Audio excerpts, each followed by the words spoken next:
Today's formal opening procession to the stage, led by our Chief Marshal and University Mace, originates in the procession of the Guild of Teachers. Such guilds in past centuries were dedicated to the pursuit of knowledge, just as our university is today. The many different academic gowns, hoods, and caps here on stage today reflect centuries of university tradition. As Chancellor, I wear the University of Alberta colors of green and gold. The different colors of your own faculty hoods signify to everyone here and to our society the degree that you have earned.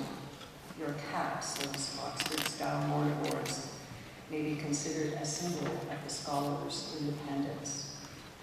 These symbols and traditions remind us of our connections to the past, but seeing your faces today and conferring your degrees is all about the future, about your futures and the future you will create for our communities and for the world. We'll hear from Mr. Daniel Egert on behalf of our Board of Governors and President and Vice Chancellor Bill Flanagan, who join me here in recognizing your accomplishments today. We're also joined by Elder Betty Latender, who is here today to extend a special recognition to Indigenous members of our learning community. Distinguished guests on the Convocation stage also include a number of community leaders, members of our faculty and academy, and our college students. I'm very pleased that deans and professors from our faculties of graduate studies and research, medicine and dentistry, and pharmacy and pharmaceutical sciences are here to congratulate each graduate as you cross the stage. We'll also hear from the Honorable Eileen Louise, who has accepted our invitation to receive an honorary doctorate of laws, our university's highest honor. An honorary degree recognizes inspiring role models and leaders, celebrating extraordinary achievements or remarkable service to our society. And Eileen, I'm so proud to be able to celebrate your honorary degree today. Following the presentation of the honorary degree, we'll begin the recognition of your degrees. One of your deans will present you on behalf of the faculties, and our president will guide you through your pledge to pursue the encouragement of learning and the public good. It will be then my great honor to admit you to your degrees and confer upon you all of the rights, privileges, and responsibilities that come with being a university graduate. Then it'll be your turn to be up here on the stage with us. Each of you will cross the stage as your name is called, and for everyone here, I'm sure that will be the most important part of the ceremony. Your degree will actually be conferred as you walk across the stage, and I congratulate you at that moment. I've been advised that my hand would be very sore after congratulating thousands of students at 14 convocation events. So please just pause, say hello. I'll be able to congratulate you and spend a moment with each one of you. That moment will bind you and the University of Alberta together for all time. We're all here to welcome you to the University of Alberta alumni family. I hope you enjoy the day. And now I'd like to start by inviting greetings from Mr. Daniel Egert on behalf of the Board of Governors.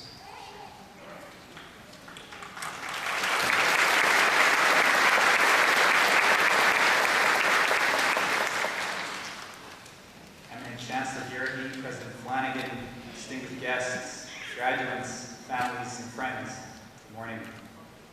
I'm very pleased to participate in this special day on behalf of the Board of Governors and to bring the Board's greetings and our hearty congratulations to all of you. Today is a day of celebration when the entire university community, along with your families and friends, gathers to celebrate you, the graduating class of 2022. It's also a day to celebrate the university, which, by virtue of this brilliant milestone, has successfully provided you with the academic resources to support your engagement with issues and opportunities of 2022 and into the future. Collectively and cooperatively, you will be the generation that moves society forward in the arts, in the economy, in knowledge, discovery, and and research. You've been changed over your years at the U of A. The knowledge you've gained here will enable you to address society's issues, influence others, and shape our collective future. You're now the kind of citizen who will apply critical thought, share your knowledge, foster common understanding, and employ the skills you've gained here to better society in a competent, thoughtful, ethical, and engaged way today, tomorrow, and in the days ahead.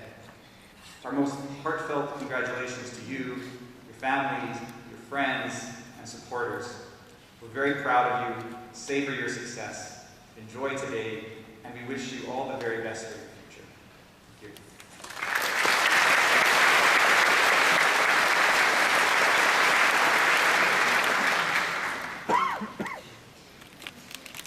Thank you, Daniel. I'd now like to invite President Flanagan to address the convocation. Thank you, Chancellor. And as the Chancellor mentioned, we are absolutely thrilled to be in person. And as you may know, I've been in the role of President for now almost 2 years. And this week marks the first time that I, as President, have been able to attend an in-person convocation. So I know this is a thrilling day for all of you, but it's also a thrilling day for me. And I just wanted to share that with you. I also wanted to express a warm welcome to our honorary degree recipient, our many guests in the audience, and of course, the graduating class of 2022. It's all of you that we're here to celebrate today. And the journey you've made is one that is filled with excitement and exploration, but as you know, it can also be occasionally arduous. What you've accomplished takes fortitude and commitment. Many late nights and early mornings, and I'm sure were impressive amounts of caffeinated beverages, and the determination to persevere, even in the face of formidable odds and overwhelming workloads. And that's the journey experienced by a typical university graduate. But as we all know, your journey has been anything but typical. You've had to earn your degrees amid unprecedented global conditions during the past 2 years. And this has not gone unnoticed. On behalf of the University of Alberta, I want to offer our profound appreciation to each and every one of you. Throughout the many changes and challenges of the past 2 years, you have been quick to adapt. You have been resilient. You've demonstrated your commitment, above all, to doing all we can to keep one another safe. Thank you, all of you. And in addition to managing through COVID, as you may have noticed, the university has also been navigating its own challenging conditions in the past couple of years. And I'll restrain the urge to regale you with riveting tales of budget cuts and academic restructuring, but suffice it to say that the university has undergone its own evolutionary journey in the last 2 years. There's still more work to be done, but having now implemented most of the major structural changes, I know that our university is prepared for the future. We are well positioned to continue stewarding this remarkable institution, which has grown and endured and cultivated knowledge and ideas for 114 years. And throughout, our core mission has always remained unchanged: to build one of the world's great universities for the public good. And that's not mere rhetoric. There are many universities in the world doing meaningful work, but there are not many universities in the world doing globally recognized research on such a comprehensive array of some of the most significant challenges facing the globe. Challenges like climate change, developing sustainable energy systems of the future, global food security, advancing and defending free and democratic societies committed to justice, equity, and opportunity for all, harnessing the potential of artificial intelligence to better society, and advancing human health and wellness in our local communities and around the world. I am proud to say that the University of Alberta is among a small handful of global universities with the research and teaching strength to make world-changing contributions to every one of these significant challenges. We are leading the way with purpose to develop solutions for our planet and our society. And as we've all experienced firsthand with COVID, healthcare research and the development of new treatments are critically important to the world. And the work being done at our university places us at the forefront of teaching and research that is advancing human health. We're enormously proud of the Nobel Prize in Medicine awarded to Dr. Michael Houghton in 2020 for discovering the virus that causes hepatitis C. He's now leading a team at the Li Ka-shing Applied Virology Institute that is developing a hepatitis C vaccine, a medical advance that could save millions of lives around the world. And U of A researchers are also leveraging our leadership in artificial intelligence and machine learning research. In AI research, we rank among the top 3 universities globally. In applying AI to health, we're developing new tools and techniques to enable faster and more accurate diagnoses and better treatment options to save lives and improve global health outcomes. That's what sets our university apart. Our impact in the world and the difference we make. And this is no better demonstrated than in the recent Times Higher Education Impact Ranking. This ranking is the only global performance measure that assesses universities along the United Nations Sustainable Development Goals, including ending poverty, ending world hunger, climate action, and sustainable land use. I am proud to report that among over 2,000 universities worldwide, the University of Alberta ranks 11th. This is the impact that we are having in Alberta, in Canada, and around the world. And hot off the press, just announced, I believe yesterday, the latest QS World Ranking, University Rankings, one of the most prestigious and highly regarded rankings in the world. And the University of Alberta jumped 16 spots in 1 year, which is completely unheard of. That never happens. To rank number 210.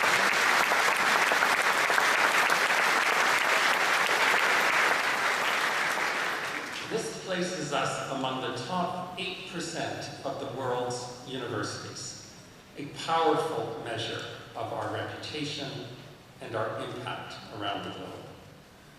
Yet, our most significant impact is represented by all of you here today. That is, our exceptional graduates. Undoubtedly, the university's most significant contribution to society and to the world is the remarkable talent of our graduates, and all of the incredible things that you will do as you embark on this next chapter in your lives. You are the problem solvers, the change makers. You are the builders and thinkers and leaders who will help us find our way through some of the world's thorniest challenges. You are the ones that will bring new energy and fresh thinking to the great debates and challenges of our times. We can't wait to learn about all the amazing ways that you will use your skills and knowledge and curiosity to help shape our evolving economy, nurture our fragile planet, and build a stronger and more just society. We know it's not going to take you long before you make a real difference as you walk out these doors, and we could not be more proud of you. So today, we celebrate your achievements, the bright futures that you all have as part of our growing and global University of Alberta family. Congratulations.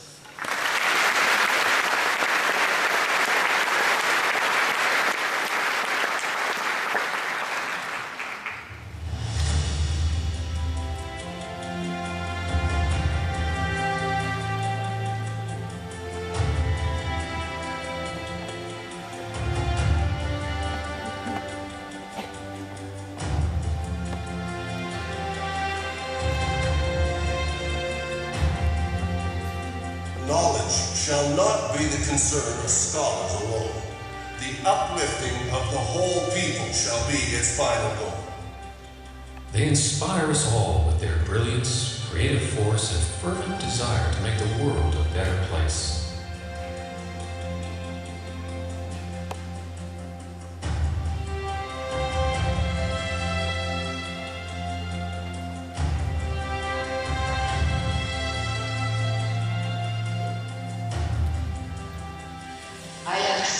In the name of our poor people.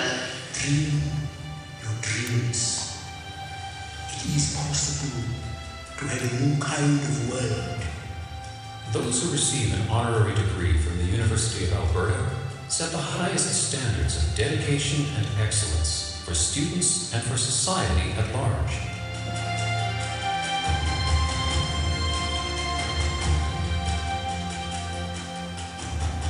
It is a good day to be you. Remember who you are. Remember where you come from. And while their backgrounds and fields of endeavor vary widely, all are exceptional. Maybe it's best if I just speak from the heart.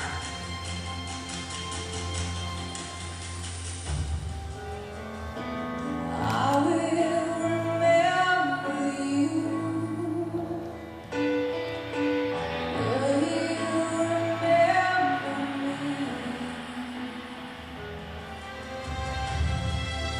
We face today a clash of ignorances. You are who make the history. You are who create the future. U of A honorary degree recipients embody the university's vision to inspire the human spirit through outstanding achievements in learning, discovery, and citizenship in a creative community. Your generation will be called upon to balance what is now moving quickly to a tipping point. I think we are now in the threshold of a new beginning.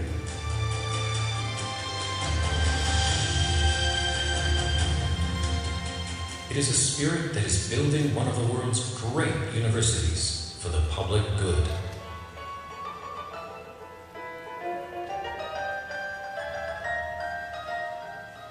It is your attitude that will sustain you. It is not what happens to you, it is what you do with it. Go out and not simply change the world, go out and save the world. That is what I would seek you to do.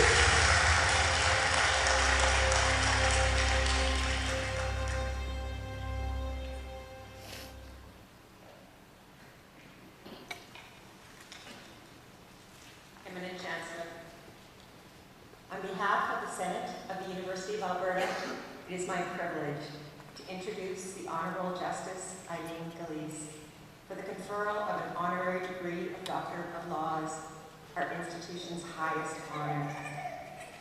Today, we recognize the Honourable Justice Eileen Gillese, an award-winning academic and highly respected judge on Ontario's highest court. Justice Gillese has become one of Canada's most distinguished female leaders and a passionate advocate for women in our aging population. Justice Gillese completed her Bachelor of Business Administration and Commerce from the Alberta School of Business in 1977.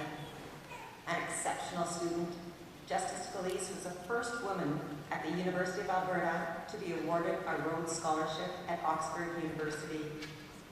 She is the first woman to graduate among her fellow Rhodes Scholars and completed both her undergraduate and graduate law degrees at Oxford. After returning to Canada and practicing law at Edmonton, Justice Gillese moved to Ontario for an academic post at Western University, where she became a full professor and the first female dean of the Faculty of Law. An accomplished academic and educator, Justice Gillese significantly influenced our next generation of law professionals. Her impact in post-secondary education continued when she served as Chancellor at Gresham College, Canada's only women's university, advancing the education of girls and women across the globe. Through her academic work and role as Chair of the Pension Commission of Ontario, Justice Gillese made significant contributions to the trust and pensions field. She recently continued her work in improving the lives of seniors as Commissioner of the Public Inquiry into the safety and security of residents in long-term care. Justice Gillese was appointed to the Superior Court of Justice in 1999 and the Ontario Court of Appeal in 2002. Through her exceptional leadership and compassion for the Canadian people, she was one of a panel of 3 judges to declare that marriage is between 2 persons, rather than one man and one woman, making Canada one of the first countries to legalize same-sex marriage. Justice Elise's contributions are widely recognized. She was named one of Canada's top 100 women, leading educator of the world, and awarded an honorary LLD from the Law Society of Upper Canada. She also received numerous teaching awards, including the Edward Clevo Award for Excellence in Teaching from the University of Western Ontario, and the inaugural National 3M Fellowship for Excellence in Teaching. And today, we celebrate her leadership, her compassion, commitment to the virtue and civility of the rule of law, and for upholding the Charter of Rights and Freedoms for all Canadian citizens. Eminent Chancellor, with great pride and respect, I present the Honourable Justice Eileen Elise.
Distinguished guests, and most importantly, the class of 2022. Gosh, I already got tears and I've already even started. I think there's water here somewhere.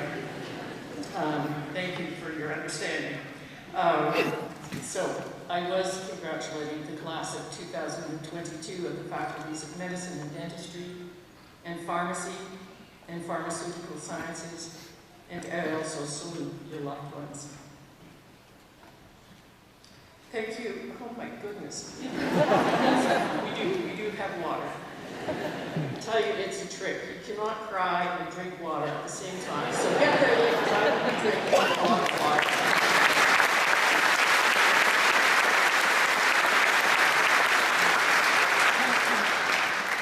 Thank you so much for that generous introduction.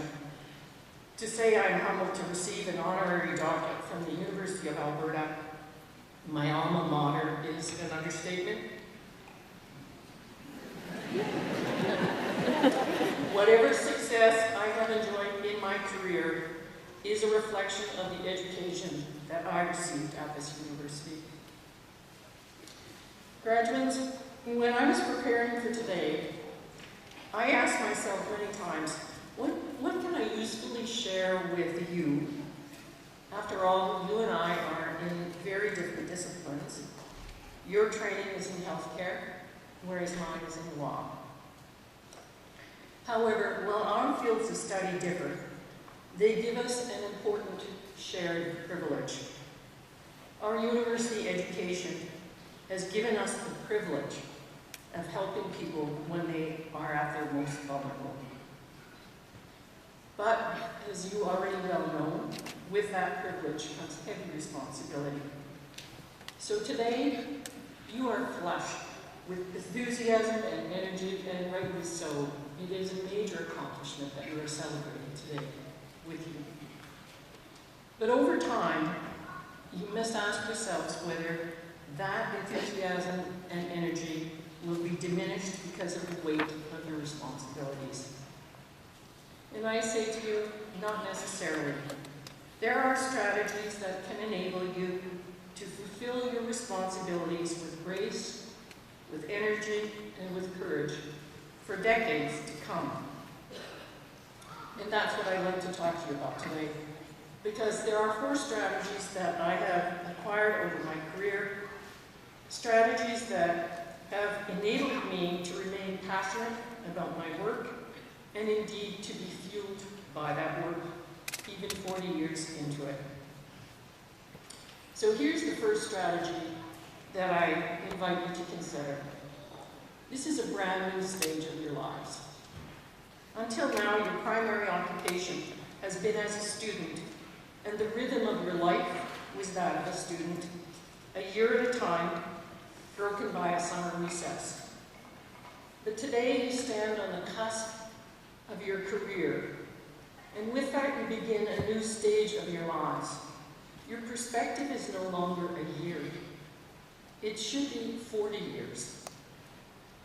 To use a sports analogy, on this graduation day, you have been a short distance runner, and you're about to set off to run a marathon. And as we all know, to succeed, that short distance runner needs to change their physical, mental, and emotional approaches to running. And the same is true for you. Sprinting when you are running a marathon will deplete you, making it more difficult to manage your responsibilities and the inevitable challenges that life will offer you. Now is the time to reflect on what adjustments you might need to make in all parts of your being, physical, mental, emotional, and spiritual, that reflect this new stage of your life. The second strategy that I share with you is what I call leaning into your fear. Acknowledge the power that fear can have over your life and face it head on. Confronting your fear is likely to lead you to the most rewarding adventures in your lives. The first time I confronted real fear was in 1977.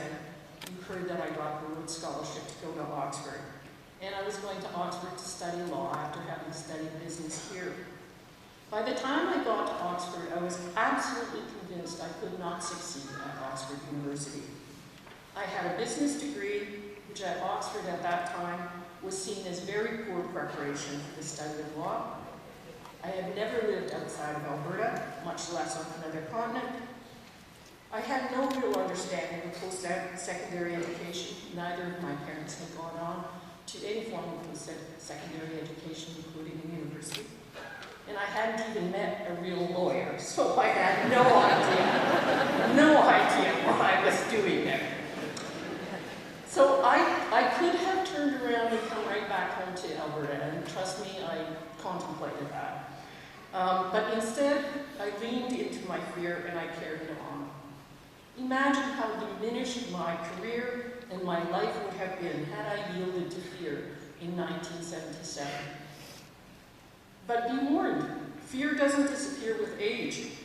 I had those same fears, that same feeling that I would or could fail when I was first appointed to a provincial commission, when I accepted to become Dean of the Faculty of Law at Western, and most recently, when I served as Commissioner of the Public Inquiry into the Long-Term Care System in Ontario.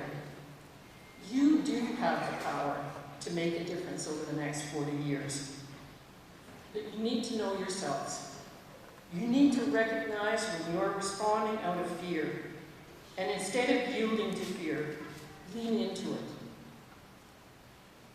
The third strategy I would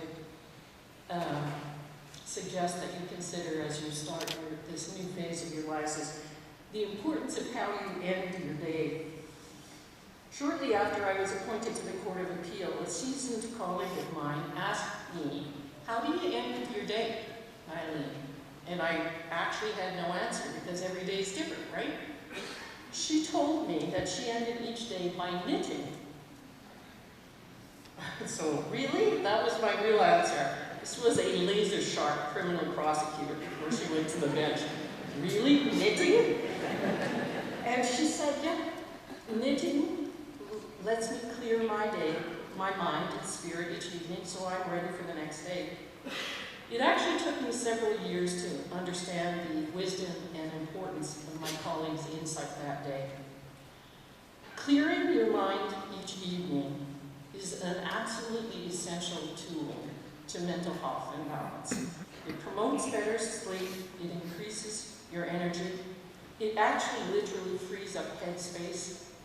We are all in the knowledge business, and we need to keep some space for new knowledge and new ideas. And it also makes you an all-around, more agreeable person. So that's a highly recommendable thing for anyone. Methods for clearing your mind include breath work, meditation, running, walking, and of course knitting. But the key is that you need to find something that gets you to a place where your mind and spirit is actually clear. It's empty of your to-do lists, it's empty of your worries, your anxieties, it's even empty of thinking. In finding an activity that works for you, let me suggest 3 things. First, it has to be solitary, and second, neither television nor screens work. All 3 of those things, including being with others, have a way of filling you up, and what you need to do is find a way of clearing your mind, your spirit, each evening. The 4th strategy I share with you is this, and I'm sure you already know it because of the accomplishments that lead you to this place today. Making a difference and success are not synonymous. They are not. Making a difference and success are not synonymous. Success in our careers alone will generally not satisfy our need to truly make a difference, to realize why we were placed on this earth. To do that, we also need meaningful personal relationships. I actually think your generation is far more understanding of that than mine ever was. Making a difference in our personal lives requires that we show up regularly for family, for friends, and for ourselves. Showing up does not mean just being physically present. In the same way that you need to bring your best self to your work, you also need to bring your best self to your personal relationships. Your loved ones deserve more than the dregs of your energy, intellect, and emotion after long and arduous days. And I understand that is a challenge. But there's no one that has the capability of meeting that challenge better than you. 3 characteristics drive both success in your careers and success in holding meaningful personal relationships. And those characteristics are discipline, regular effort, and commitment. Make those characteristics the watchwords for all parts of your life. For example, when you find that activity that I talked to you about that allows you to clear your mind, you need to build time for it into your daily routine, and you need to protect that time. And that's hard. You know, when we're all dead beat, we just want to fall into bed. Being able to hold on to those routines takes discipline, effort, and commitment, but the rewards are truly incalculable, which takes us back to that first point. When you are facing the next 40 years of your life, you need to build into your daily routines through discipline, effort, and commitment, things that will sustain you over the long run. I'd like to conclude this 4th strategy by acknowledging the gift of my family. I have 4 wonderful children who have infused my life with joy and meaning. Success in my career, one moment. It's a telltale, like in the poker games, right? That's my telltale one. Success in my career would mean little if I did not have my 4 children, their life partners, and my 4 grandchildren. Happily, my daughter Megan, her husband Mark, and their children Leah, Cole, and Reed are here to share this wonderful event with me.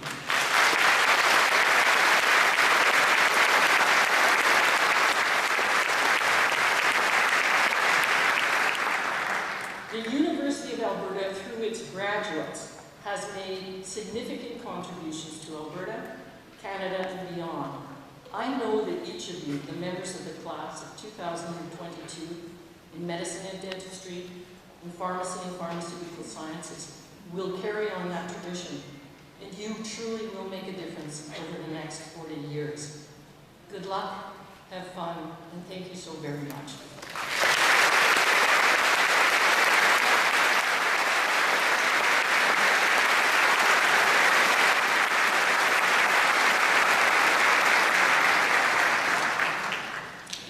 Thank you so much, Eileen, for those words of wisdom, for those 4 strategies I've written them down here. I'm going to try to remember them myself.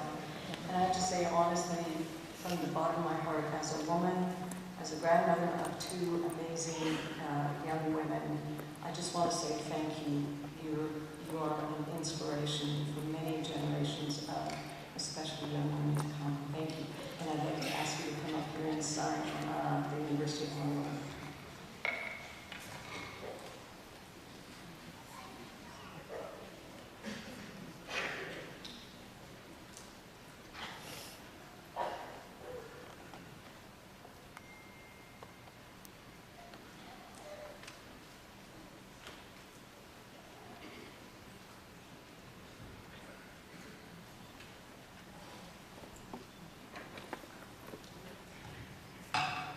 That makes it official.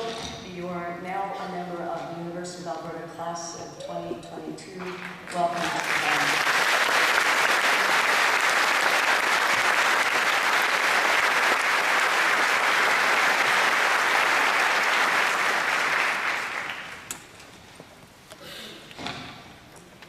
And now, graduates, it's your turn.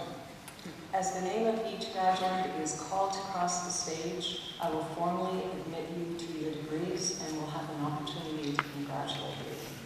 On your journey across the stage, you will also walk past the University of Alberta ceremonial mace, right over there. Centuries ago, that mace was a symbol of authority over life and death. And I can assure you that is no longer the case, and that's a great thing. So you can walk by it without any fear. Today, this mace represents the life-changing power of knowledge and the importance of our university and our graduates in the community. I look forward to meeting each one of you out here on the stage.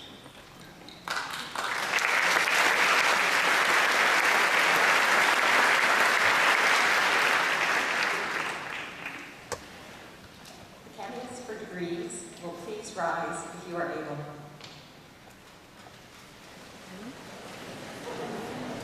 You will be asked to provide a spoken response for the pledge with the President, which will appear on the screen shortly. And the Chancellor and President, on behalf of the faculties, I present to you these scholars and ask that they be pledged and admitted to the degrees to which they are entitled. Now, to our graduates, I want to hear the rafters of the Jubilee rattle when you respond to this pledge. Do you promise faithfully to observe and loyally maintain the statutes, customs, privileges, and liberties of this, your university? Do you solemnly promise to conduct yourself in all things loyally and faithfully to the honor of your university, the encouragement of learning, and the good of your country? Well done, I heard a rattle. By virtue of the authority vested in me by the legislature of this province, and with the consent of this university, I admit you to the degrees to which you are entitled, and invest with you all the powers, rights, and privileges pertaining to such degrees. I charge you to use them for the uplifting of the whole people, to inspire the human spirit, to serve your community for the public good, and to pursue more steadfastly whatsoever things are true. Please be seated.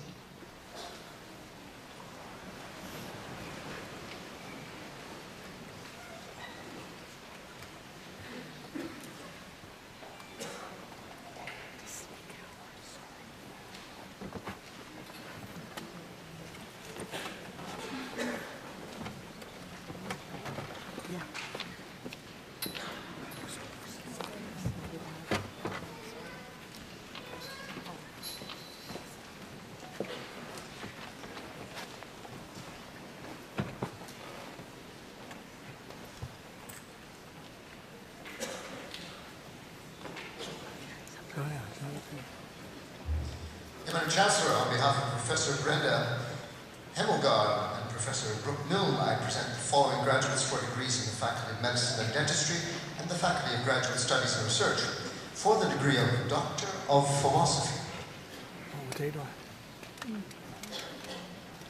Morgan Christine Baradia.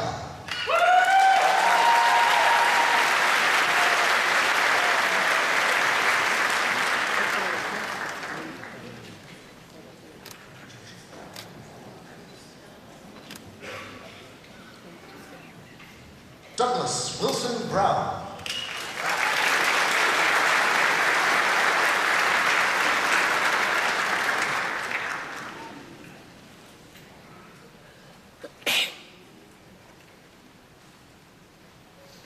Wachen Chen.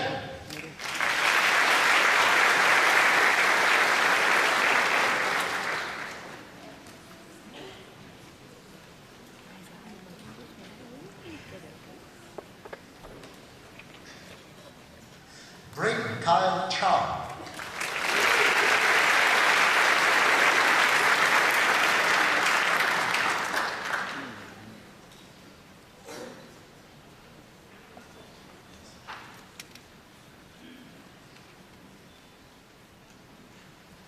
Mackenzie Lee Kodum.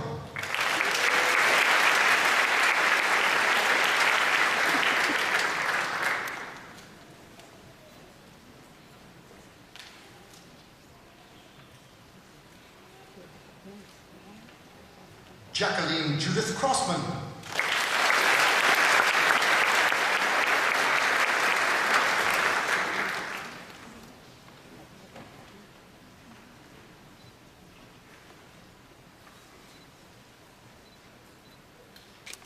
Jerry Dang.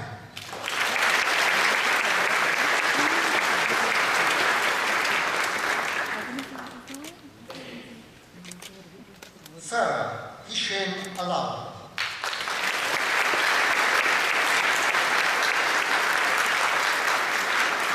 This degree is being presented posthumously and accepted on behalf of Farah Alal by her mother.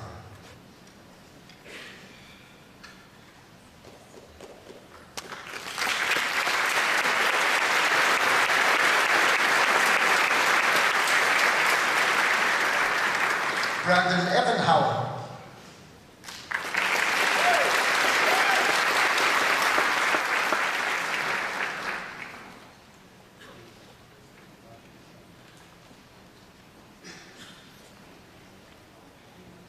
Miyang Hu.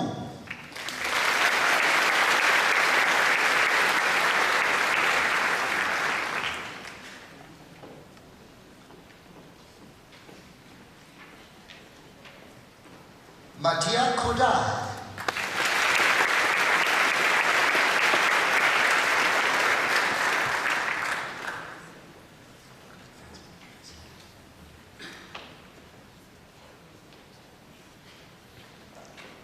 Mohammed Omar.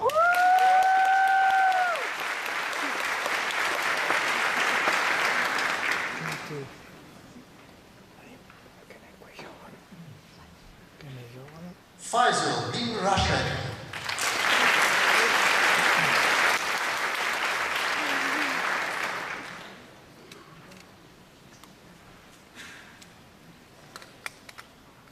Amirali Tusi.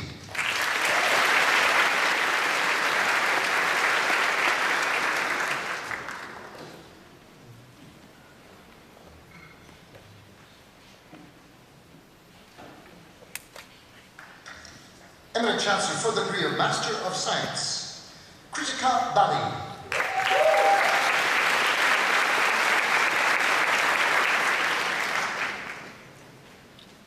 Paige Elizabeth Grant.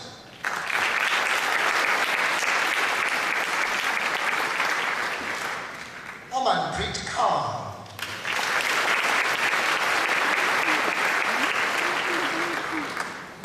Ayutishin Nuruddin Kalupa.